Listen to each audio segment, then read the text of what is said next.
Hi, welcome to another exciting episode of the Andre the Beast Creighton Show. Another exciting show. And check this out. Another exciting guest. We're going all the way to Atlanta, Georgia. Didn't think I would be going back there anytime soon. Those that know me know I was born in Georgia, but wasn't expecting to go back right now. But I had to. Let me tell you the reason why. This young lady, you probably recognize the face. You've seen her on social media, and when you talk about that beast mindset, you got to start here. And let me tell you the reason why. Changing mindsets, not defining yourself by what other people say, setting different boundaries, different trends. And check this out: a mother of three, a wife, and a top level, let me repeat this, top level trainer and bodybuilder on her way with her husband to that pro status. And we're going to talk about what's that like to be a couple and to be a mother and to be an entrepreneur and to pursue such a sport as bodybuilding. You guys know I'm a former professional bodybuilder and head judge, and I know what it takes to get to these different levels. But the key here is what happens when you reach that level, and more importantly, what if you don't want to reach to that level? That's welcome to the show. The one, the only, Miss Professional Future herself, Miss Jen Dockery. Did I get it right, Jen? You got it. Thank you so much for the warm welcome, Andre. You deserve it. Anybody can get on that stage and put in the work that you and your husband's done. Hey, you deserve that. Before we get started, Jen, tell the viewers a little bit about who you are. Hi everyone. My name is Jen Dockery, as Andre already so kindly introduced me. I am a fitness coach, bodybuilder, mother of three teenage boys. So that in itself is a job. And my husband and I actually also have our very successful general contracting business, mostly commercial work, where we have focused most of our attention lately. Meanwhile, offering other services like fitness coaching to my clients. So we're kind of juggling a few things right now, which is really exciting. Very busy, but all great. Let's go here with your story. You lost your father at a young age, and I know being a girl, fathers are a key factor into their daughters' lives. Well, all children, but daughters in particular. What was that like for you, losing your father? But before that question, what was the relationship like with your father? Did you know your father because you died at a young age? Give us a little bit about that. Yes. I was 14 years old when I lost my father. We were very close. I was very much a daddy's girl. And I always revert back to learning your self worth and your own identity rather than putting it in someone else. Because as a child, I feel like children kind of put that in their parents because that's their model. And so when you lose a parent, you lose a very big part of yourself at any age. But especially as a child, because you don't really have that identity yet, right? You're still developing it, especially at that age. Um, so it was very difficult to find myself, I guess, for lack of a better term, and develop that sense of self and sense of self worth and confidence. I went through a long struggle with eating disorders, and which I think is pretty common for young girls, even males, and putting my worth in other people and trying to find value specifically with men, obviously, because I was missing that father figure in my life and that masculine. And then two, you have to walk a fine line between becoming that figure, becoming too not I don't want to say too masculine, but misplacing your identity where it's okay, well, now I have to take care of things, which I think is very common with divorced families and kids, kids that lose parents, or kids that grow up without a parent. They just have one, where they feel like they have to fill that position. So I think it's just really important that we teach these children that you have to know yourself and your worth and develop that within yourself and not place it in anyone else, not in a parent or spouse or a girlfriend or boyfriend or your friends, and know what fulfills you, what your purpose is. And that does take a lot of time to develop and to find. Even, I mean, I know a lot of very successful entrepreneurs that we love and admire who made these great things didn't even find their purpose until much later in life.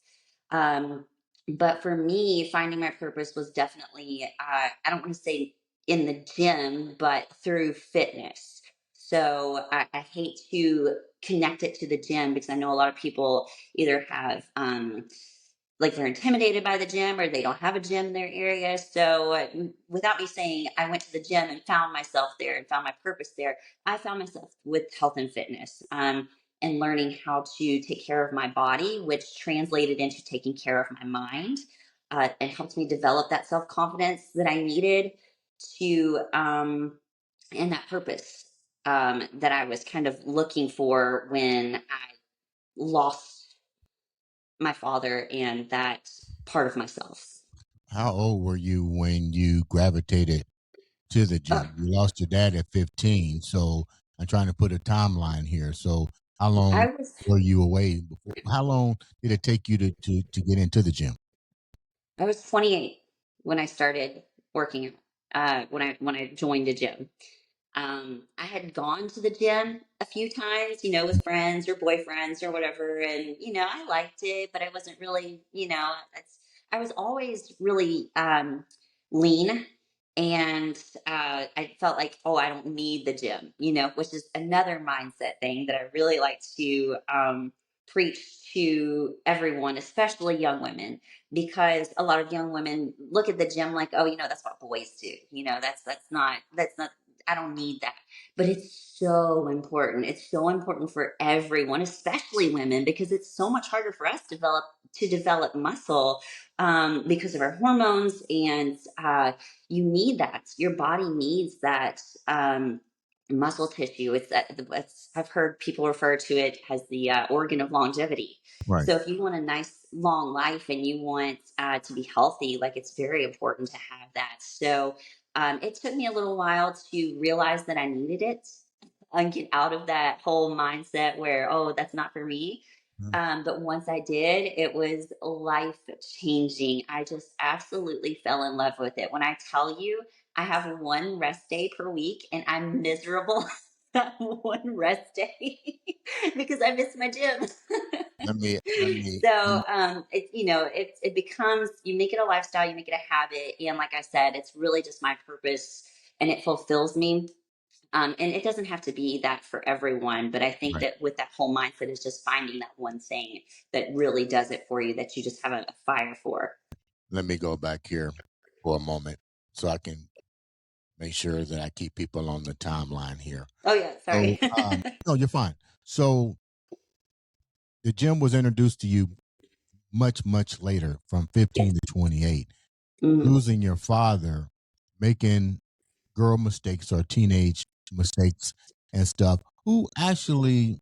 How did you and your mom bond during this phase? Like, how did she step into that role to kind of keep you where you needed to be? She really didn't. And I love my mom to death. We're best friends. So, mom, if you ever see this, I love you, and this is not a knock at you at all. She had her own struggles with losing him, and so again, this is where I go back to talking to children about stepping into a role that maybe isn't yours, that was not meant for you to step into. I kind of took things upon myself and had to develop um, that sense of self and that my own drive, which I think is a big thing that really helps me with fitness, is because when there's nobody pushing you, you have to push yourself. And I love it. I love that I have that, and I think that's part of the reason that I do. So honestly, I don't want to say thankful for all of that, but I do believe that everything happens for a reason, and that sculpts the person that you become. From 15 to 28, and I'm asking this question to the young female listeners that are out there. What was at least three of the critical things, mistakes that you made that could have derailed you prior to being introduced or changing your mindset into the gym? That could have derailed me. Well, first off, is the mindset of that's not for me. That that's only something that men do, or which I think that we've really changed a lot of that in the more recent years. I see a lot more females in the gym, and I love it. I see so many young girls in my gym, and I tell them all I'm their gym mom. So I just want to adopt them all, and I'm so proud of even the girls that I don't even know. I see them in there, and I just want to read them on. But I think that changing your mindset towards that's not for me. I don't want to try it. I'm intimidated. It's something different. I think that if I hadn't had an open mind and I hadn't had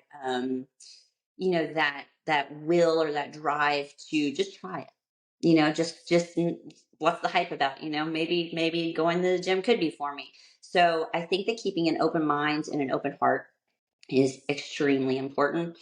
Another thing that did derail me is the people that I was around, specifically uh, relationships that I was in at that point. With boyfriends, my first husband. I am divorced and happily remarried.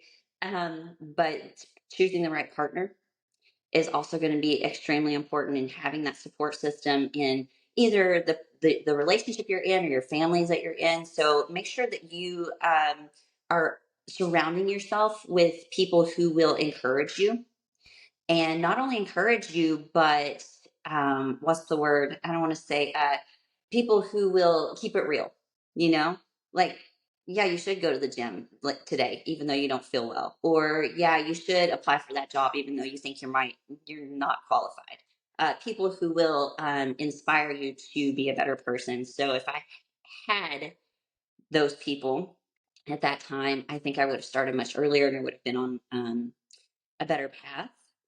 But as I said again, I know that everything happens for a reason, and that, you know, it happened when it did. It happened all according to God's time, right? Right. So those are two things. Another thing that could have derailed me is giving up. Okay. So when I first started to go in the gym, I had no idea what I was doing. I hopped on YouTube and looked at the machine that I was using, looked it up, and was like, "How do I use this machine?" So, so that's how I started my workout journey or fitness journey. Is going on YouTube and looking up machines that I saw in the gym to see what they did and what I was supposed to be doing. I honestly remember it was so funny going to work one day and telling a lady that I did the leg press and it was leg extensions. And I was like, I did so much weight on the leg press. And I will never forget that because I look back and I'm embarrassed by it, but I'm also super proud of myself because even though I didn't know what the machine was Yeah. called, I did the thing.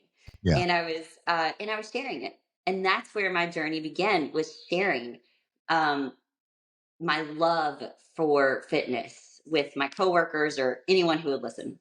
So I'm gonna ask this question. You mentioned something about the loss of your father put you in a role you really wasn't ready to go in.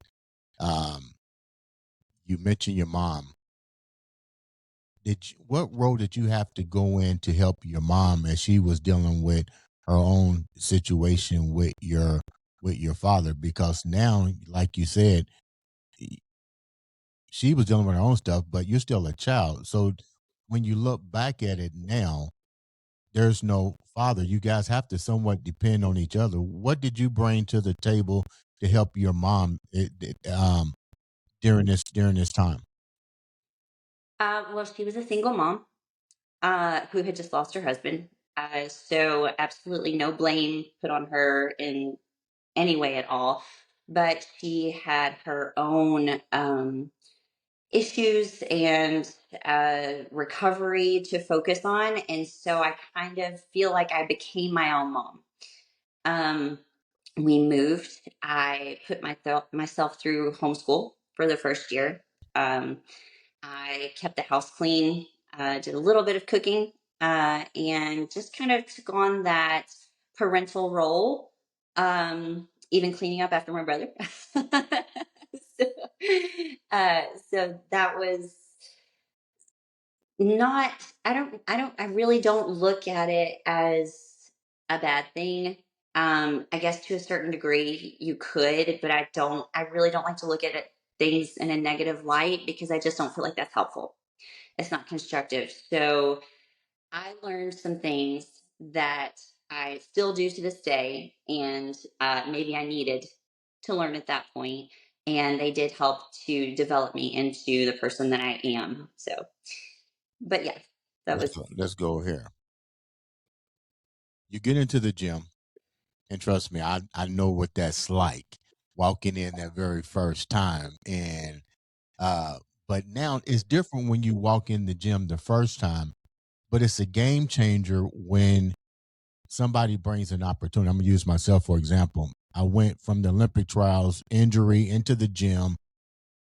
A guy was there who was a bodybuilder and said, "Hey, you should bodybuild." And I'm thinking to myself, "What the fuck are you talking about, dude?" I'm like, I'm 114 pounds, a runner. Like, what are you talking about?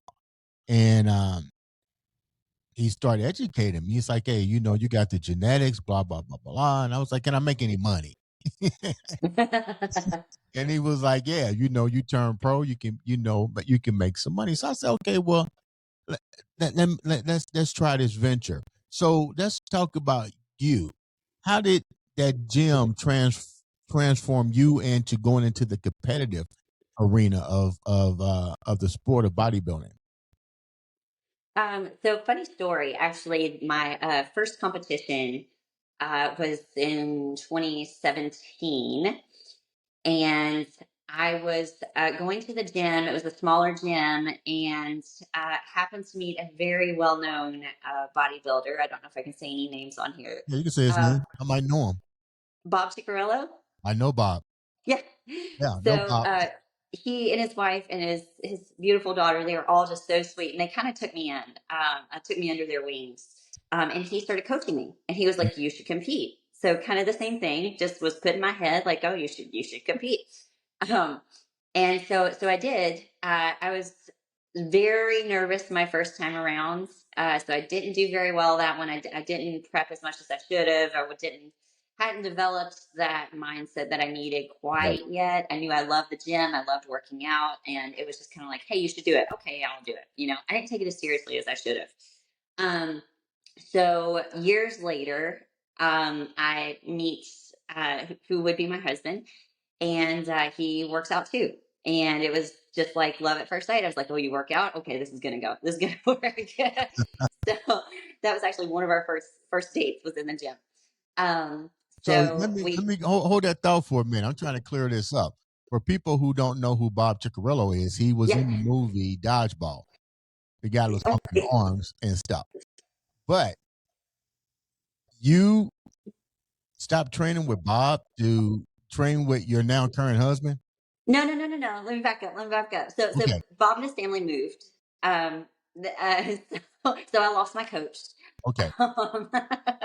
But that was years into it. I'm sorry. I got to back you guys up. So yeah, so I worked out. I trained with Bob for I don't know, a couple of years, and he showed me some really good stuff that I still teach my clients. So I am very thankful for that experience. Like when I tell you this man knew his stuff, but all the way down to the hand grip of how you hold a bar. Like he would be like, "Okay, you two finger with this one. You hold it. You don't need to. You need loosen your grip." He would always tell me, "You're manhandling it."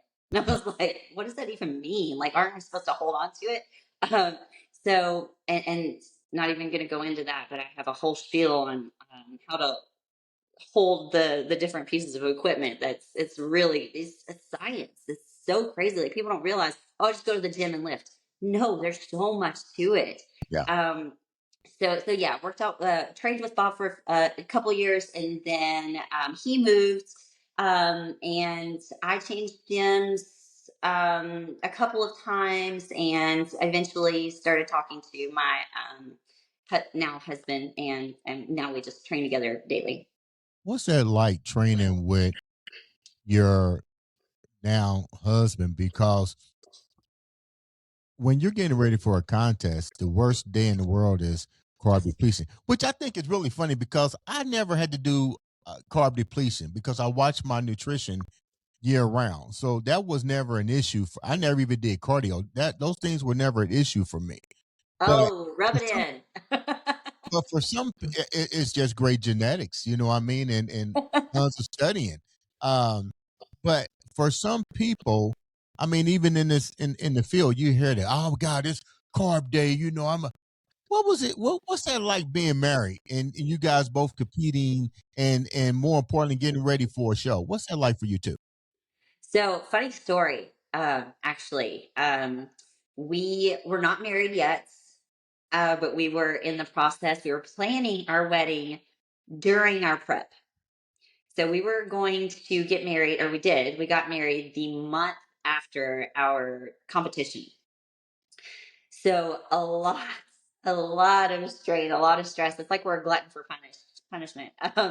But it was very difficult. We actually did have to do a ton of cardio, fasted cardio, carb depletion, calorie cutting, measuring every single bite of everything you put in your mouth. It was so much work. Like people do not realize unless you've competed before how life consuming it really is. You barely have time for a job, much less your family or anything else. So it was very strenuous on our relationship. Not to mention that with you cutting your calories and fats and carbs that low, it really does a number on your mental state.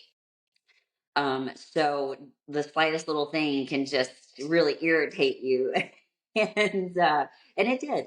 But the reason though, let me go back. The reason that I was in such a depletion is because actually I wanted to compete in the wellness division, which was a fairly new division at that point. I think it came around maybe in 2020, Mhm. and we competed in 2023. So it was Right. still fairly new. Um, but my body didn't respond the way that I wanted it to my training. I couldn't grow wellness. If for anyone who doesn't know, is um, the lower body is substantially larger than, say, like bikini. You have a lot more muscle development, specifically in your legs and glutes. And I thought I was on that level, but apparently I wasn't. Mhm. And at the last minute, decided to swap to bikini. So instead of focusing on growth, I had to shrink my body, which was really, really difficult. And I still placed well and was very excited with that. And actually, both qualified for nationals at that show. Right. Um, but I still, even to this day, I feel like with my style of training and just the way that my body responds to it, I'm kind of on the fence. And even the judges told me that is that my legs were just a little too big for bikini, but not quite wellness there yet. So, Yeah. so that's why I was um, on such a strict nutrition plan at that point. What's your take on the industry now? I remember when we had competitors like Madonna Grimes, who they now call it figure. I remember when the figure came into the mainstream. I was one of the judges that actually wrote the criteria, and now it's so many criterias. And I get it. It's a business on one hand. The more you open up to different people of different body types, you're gonna inspire and so forth. But what's your take as a female with so many different arenas and the pressure and the objectives that is being put on women in general in a sport that's now everybody's getting in it and you're training hard, you're eating right, What's your take on it? And is this meant for everybody? Oh no, no, it is definitely not meant for everyone.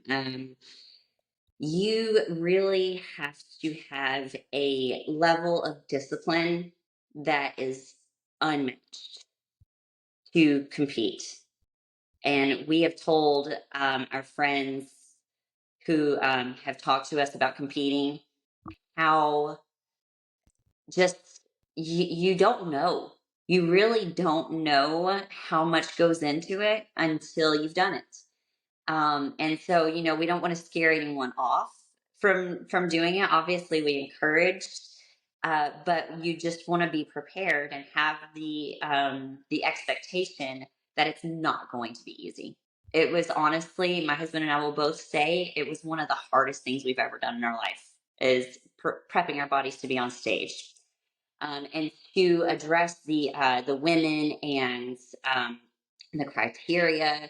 I think that you really have to know going in that you have to have that mindset. Again, it all goes back to mindset. You have to know going in that you are going to be stepping on stage in front of a panel of judges Right. who are picking you apart, for lack of a better term, not in an ugly way, but just in a way that says, this is what we're looking for.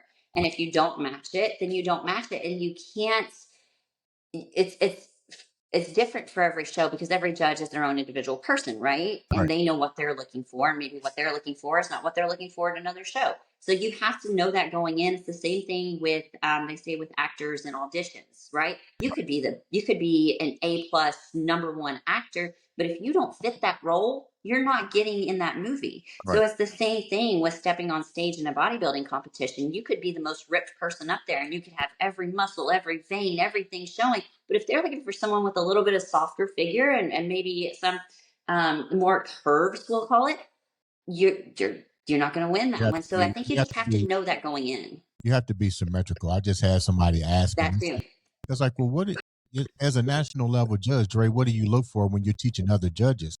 I said just the basic fundamentals: symmetry, muscularity, conditioning, stage presentation, and I think there's one more I forgot.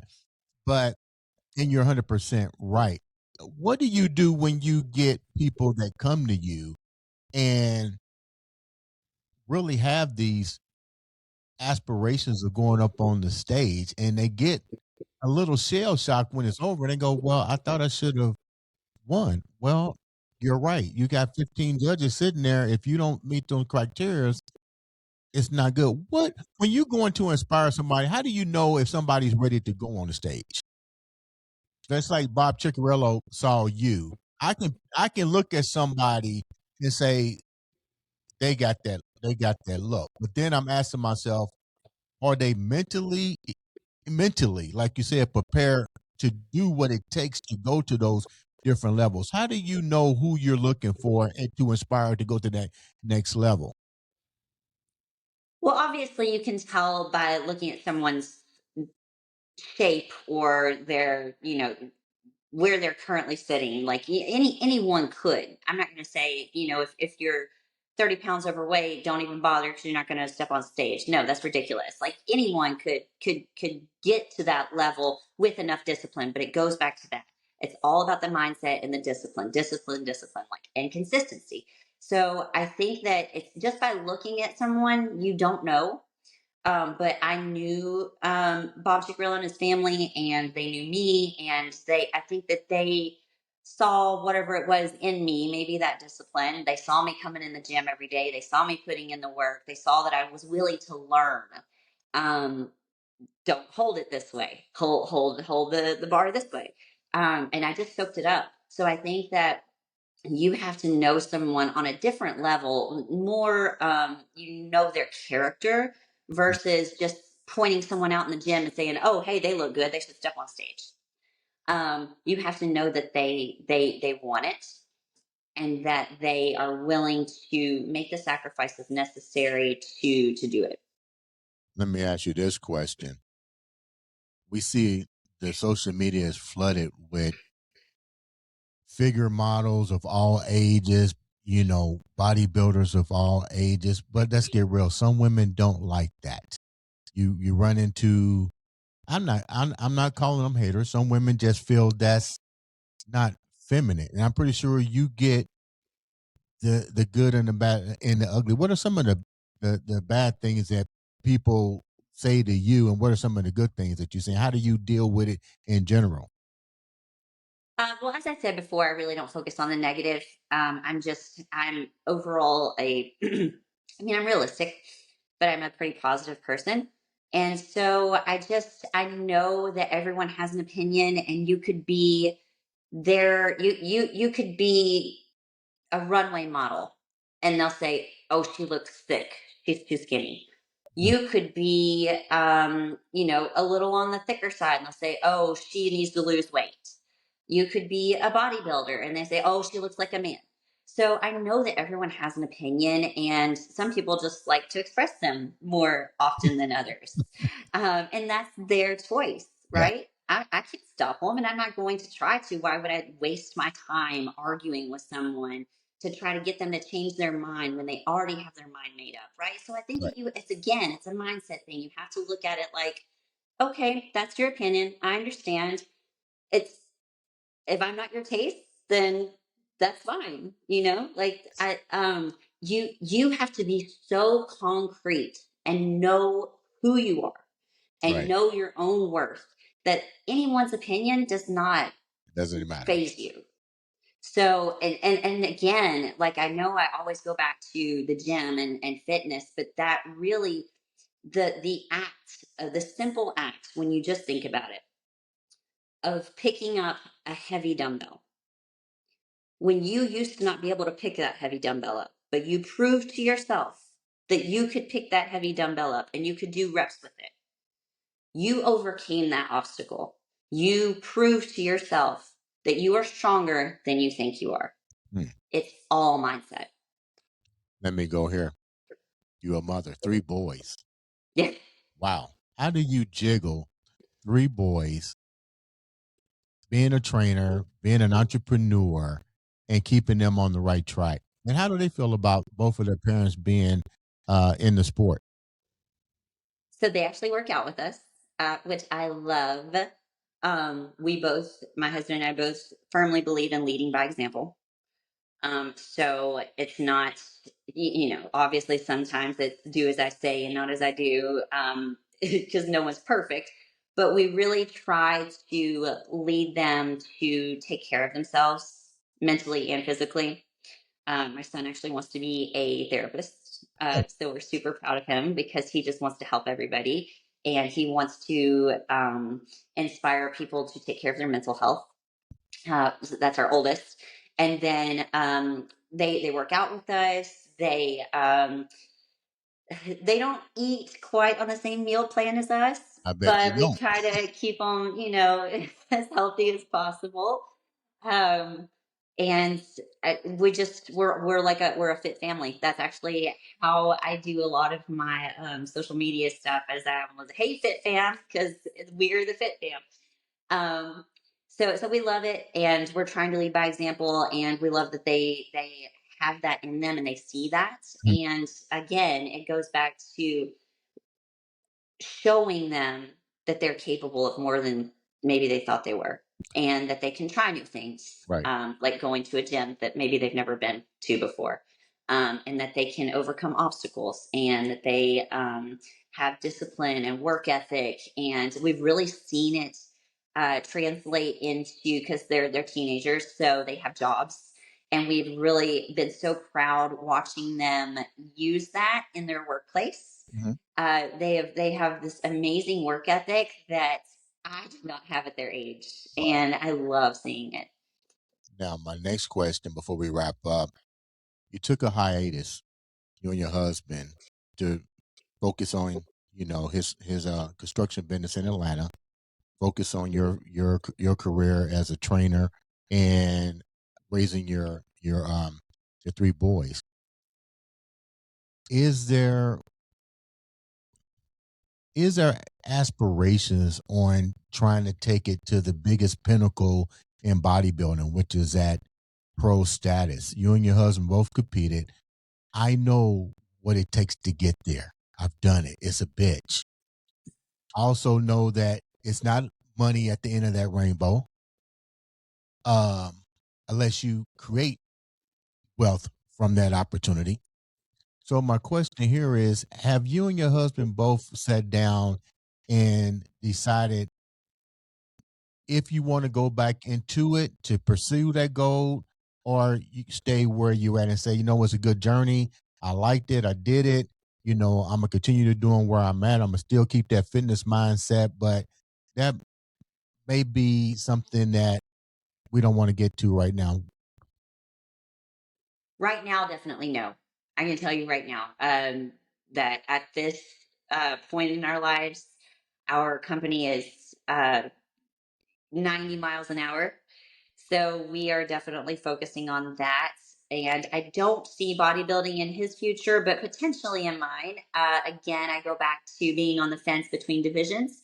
So right now, I'm just kind of playing with it and seeing how my muscles respond to my training. And I think if I get to the point where I can see clearly where I fit in, then I might step back on stage. Until then, we are just focusing on our family, our company, and ourselves. My last question: who's your favorite top three? No, I gotta give five. I always gotta do five. I think it's like bodybuilding. The top five are who's your top five? Because we know in Atlanta, man, you got Lee Haney, Linda Murray. I mean, Muscle Mania. I competed in Muscle Mania in Atlanta. I mean, Atlanta is kind of like one of the meccas of bodybuilding, so to speak. So, who's your top five in no particular order? And they don't have to be from Atlanta either. Man, that's a tough one. I follow so many, and so I mean, obviously, I'm going to go to the ones who are near and dear to my heart, people that I actually know. So Bob Chickarillo, number one. He was my coach and my friend. I love his whole family. They're amazing people. Um, and two, we actually just lost, and I'm really hurt to say this, but Sean Crump, don't know if you know him. Oh, He's amazing, what's his amazing name again? I'm person. sorry, I didn't hear you. What was Sean his name? Sean Crump. I don't know him. Okay. So he was a classic bodybuilder, and he was just an amazing person. And again, his whole family, they go to our church with us. They are just salt of the earth, great people. Um, as far as people, Steve Payne, I would have to say, don't know if you know him. Okay. I'm listening. Steve Payne. So I think he competed Actually, I know he competed briefly, but he actually does posing coaching now. So he was our posing coach, mine and my husband's, and he's out of Atlanta, and he has his own gym and posing center. If I can do a little quick shout out, are we good with that? Yeah, you can do whatever you want to do. This is about you.